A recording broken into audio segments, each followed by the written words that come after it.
بعد ال45 سنة ممكن واحد يبتدي يتعلم جيتار ودرامينج وفعلا يعرف يلعب كويس؟ بعد ال75 كمان. هل بيجي وقت تحسي وانا ليه بعمل في نفسي كده؟ كل ما الواحد بيمشي في طريق وينجح ويعدي تحديات بيلاقي انه لا هو اوكي نوت يت. كلمينا عن شغلك شوية وازاي بتوزني بينه وما بين بيتك وما بين انك قادرة هو- تتعلمي حاجات كتير جديدة، مش حاجة او اتنين. تنظيم الوقت والالتزام. حقيقي بصدق قوي في المقولة بتاعت قليل مستمر خير من كثير منقطع.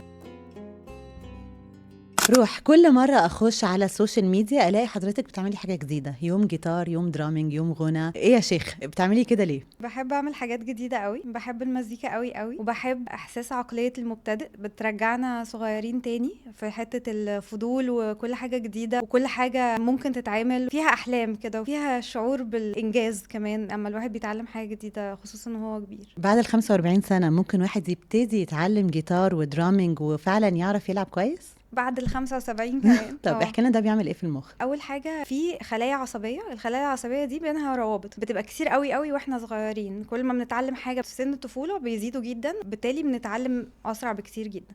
مع الوقت كونكشنز او الروابط الضعيفه دي خلاص بتبطل نستعملها فما بتبقاش مفيده معانا. لما بنتعلم حاجه جديده الروابط دي اللي موجود منها بيبقى اقوى وبنخلق كمان روابط جديده. لو بطلنا هيفضل بقى مخنا يتدهور لغايه لما نكبر في السن ونفضل نكبر والمخ بقى شيء عظيم جدا وكله بيصب في بعض. يعني ممكن روابط انت بتستعمليها في حاجه تساعدك في حاجه تانية خالص. طيب امتى قررتي ان انا عايزة اخد بقى موهبتي للنكست ليفل، او ان انا اتعلم مع مدرب بدل ما انا بس بهجص مع نفسي؟ كنت بلعب بيانو سنين كتير وانا صغيره، وعيلتي كمان بيحبوا قوي المزيكا. كنت بعمل تمرين في كتاب اسمه The Artist's Way، فهو بيسالك سؤال لذيذ قوي متهيألي كل حد ممكن يساله لنفسه هيلاقي اجابات ممكن تبقى مفاجاه. يعني لو كان عندك 5 حيوات تانيين كنت حابه تبقي ايه فيهم؟ فانا مثلا في حياتي دي انا بحب شغلي جدا، بس خلتني افكر انا كنت احب ابقى ايه تاني. فكان منها الموسيقى والغنى. يعني كان لازم اقول 5 حاجات وبيطلب منك انه تاخدي حاجه او 2 منهم وتدخليها في حياتك، مش لازم كشغل بس كهوايه. طالما انت اخترتيها لحياه كامله يبقى اكيد هي بتجيب لك قدر من المتعه، فاما تدخليها في حياتك هتبقي بتدخلي متعه في حياتك. طيب ساعات وانتي بتحاولي بقى تعافري، يعني انا مثلا انا عندي معاناة مع الجيتار، يعني عندي صور بلعبه من وانا صغيرة لحد النهاردة بيتنسي، بقعد العب ويتنسي وبلاقيه صعب قوي ان انا اغني وايد دي غير الايد صح. دي والغنى طالع صوت ثالث. هل بيجي وقت تحسي وانا ليه بعمل في نفسي كده؟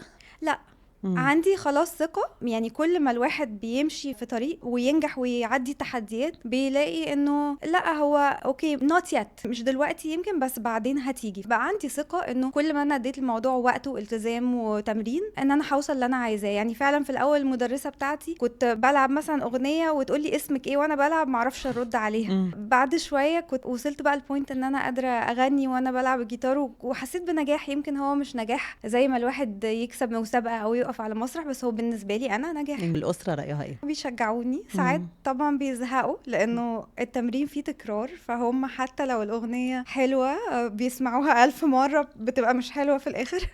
بس هم بيشجعوا بوجه عام، يعني سواء عيلتي جوزي وبناتي او بابايا ومامتي يعني واخويا وعيلتي كلها. كلمينا عن شغلك شويه وازاي بتوزني بينه وما بين بيتك وما بين انك قادره تتعلمي حاجات كتير جديده، مش حاجه او اتنين. تنظيم الوقت والالتزام. حقيقي بصدق قوي في المقولة بتاعت قليل مستمر خير من كثير منقطع. فأنا دايما بدخل عادات صغيرة في حياتي ما بعجزش نفسي، تبقى قليلة بس مستمر. وطبعا الواحد لازم يبقى عارف أولوياته. يعني أول حاجة بطلبها من نفسي وبطلبها من الناس اللي بشتغل معاهم ان هم يبقوا عارفين ايه أولوياتهم. روح انت بتشتغلي mental health أو wellness coach وفي نفس الوقت بقيتي تحبي المزيكا قوي. هل في أي طريقة بتدمجي الاتنين مع بعض؟ يعني مش بدمجهم، بس أحيانا أنا كتير بشتغل أونلاين. باي ذا واي أنا أصلا متخرجة من بزنس، وبعدين وانا عندي 32 سنه قررت ان انا عايزه اتعلم علم نفس. ويمكن ده اللي بيديني ثقه لغايه دلوقتي انه ممكن الواحد يفضل يتعلم عادي ويستمتع ولازم بس يكون ملتزم. فانا دارسه علم نفس وكوتشنج وبشتغل مع ناس على اهدافهم. بدمجهم ازاي؟ اظن انه المزيكا خلتني ابقى مبدعه اكتر في شغلي، اشطر. انا حسيت انه في فرق كبير ما بين قبل وبعد، علشان الابداع ده بقى موجود قوي في حياتي. احيانا لما بشتغل من البيت اونلاين ما بين السيشنز بلعب مزيكا، وطبعا بتخلي مزاجي احسن وبتديني هدوء اكتر وحضور اكتر. روح كنا بنقول ان المزيكا بتأثر في المخ، هل فعلا ده بيحصل؟ الكيمستري يعني في هرمونات ونيورو ترانسميترز في المخ زي الدوبامين، الاندورفينز، الاكسيتوسين، الحاجات دي كلها بتبقى افكتد بالموسيقى يعني، وسواء بتسمعيها او بتلعبيها يعني. طيب روح قوليلي، المزيكا بتعمل ايه فينا عامة؟ بتغير فينا ايه وبتفيدنا ازاي؟ طبعا بتخلي المزاج احسن، بتخلي الذاكره احسن، بتخلي التركيز احسن. بالنسبه لي الحضور مهم جدا. الحضور ده كمان بيحمينا، يعني انا في شغلي محتاجه ابقى حاضره مع الناس اللي بشتغل معاهم، والموسيقى بتعلمك ده لانك لازم تبقي في اللحظه، ولما بتبقي في اللحظه ده بيحميكي انك تفكري في المستقبل لو انت قلقانه من حاجه في المستقبل، وبتحميكي من ان انت تفكري في الماضي لو الماضي في حاجه بتضايقك. بتبقي في الحاضر، بتبقي بتستمتعي بالحاجه اللي بتحصل في الوقت ده او مندمجه فيها. حاله الاندماج دي حاله جميله جدا، بنسميها حاله الفلو. بتبقي انت منغمسه، عارفه لما تشوفي حد على آلة موسيقيه كده، ودي حاله جميله جدا. وهي كانت اكتر حاجه في سؤال بنساله يعني كتير للناس اللي بنشتغل معاهم عشان يعرفوا هم عايزين يعملوا ايه. حتى انا ممكن اسالك السؤال ده، يعني بتغيري من مين؟ مش بطريقه وحشه، بس بطريقه في ناس كده تبقي الله انا نفسي ابقى كده يعني. فانا بالنسبه لي كان دايما الناس دي هم الناس اللي عندهم ابداع عالي، والناس اللي بيقدروا يوصلوا في الحاجه اللي بيعملوها لحاله الاندماج ده،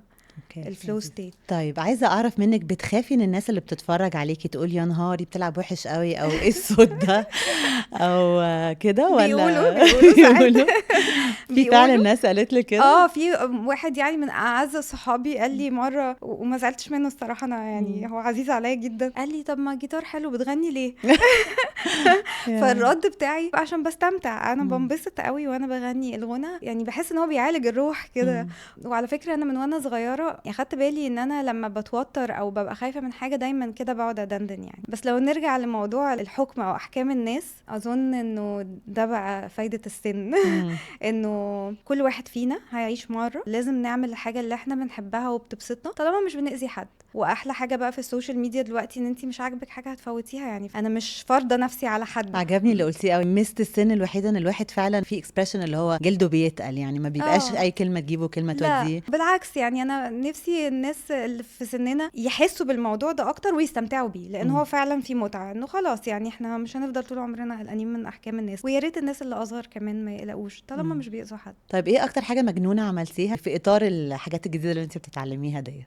مفيش حاجة مجنونة، يعني كانت بالنسبة لي حاجة فن قوي ان انا جبت درامز في البيت.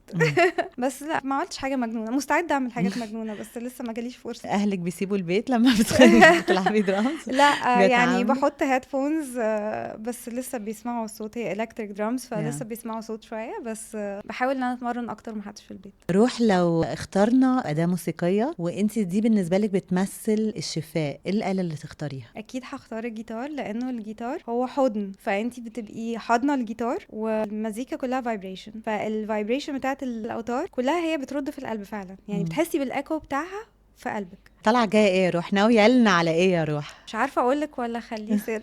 لا قولي.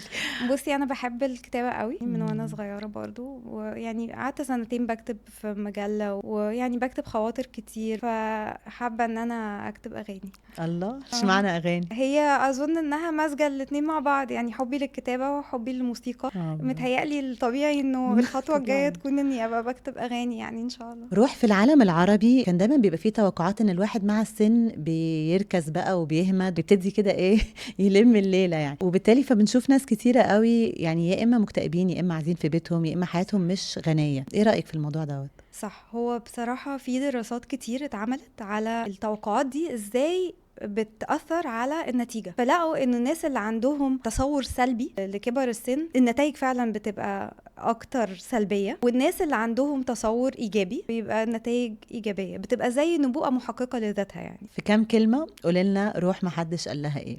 محدش قال لي ان فوق ال40 هقدر ان انا اتعلم آلات موسيقية عمري ما لمستها في حياتي او تخيلت، بالذات الدرامز. ومبسوطة لانه ده الوقت ان احنا لازم نشتغل على جسمنا وعلى عقلنا وعلى الروابط العصبية دي انها تفضل حاضرة، عشان ان شاء الله لو ربنا ادانا عمر نبقى قادرين نستخدم الآلة العظيمة اللي فوق كتافنا دي بأحسن شكل.